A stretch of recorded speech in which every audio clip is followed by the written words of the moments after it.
Artık yüzü uzatırdı. Bütün sulayı bu yanına, sulayı yanına. Yok. Onun ustası bir öyle. Öyleydi. Ah benim ah. Ah senin hep ustalığın olsa. Kurt öyle demiş ki ah benim ah benim.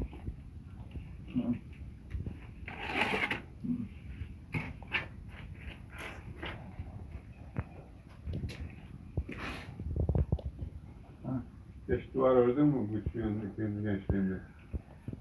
Biz Bostan Doğa'da biliyordun ya. Değil mi? Daha duruyor yıkılmadı. Yıkılan taşlarını da koymuyorlar abi. Yıkılan taşları koysalar. Hem de toprağına, çamurdan da değil. Tamam, bravo. Ya. Toprağını. Yağmur mu yağıyordu bunun?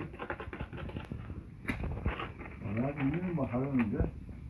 Bir ay çalıştım bu duvarı. Tamam. Hayır. O tanıcı. Yok ya gözüm nerede? Bak duvarda öyle gibi. Ben de öyle çalıştırıyorum. Tam da dedim ya.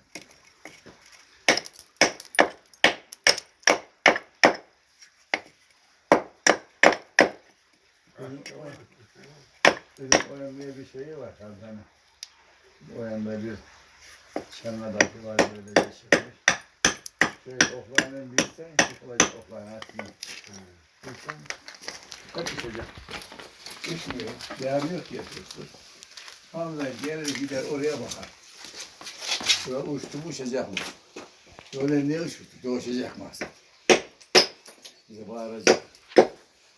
Gider geri uçacak. Görmüş dedi ki Hamza. Burayı ben uçurtmam dedim, uçurtmam. Yani sen gece uçurursan buna da karışmam dedim bak. Her sözünü bıraktı gel.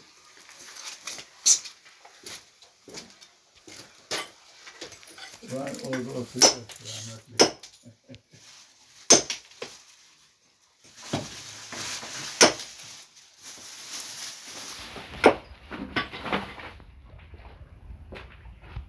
Şerif.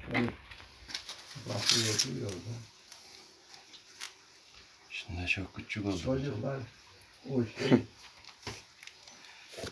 Deriz ha. Hasan'ın oğlu. Oğlum bunlar niye çakıyor? Kokuyor. Hasan başıyla.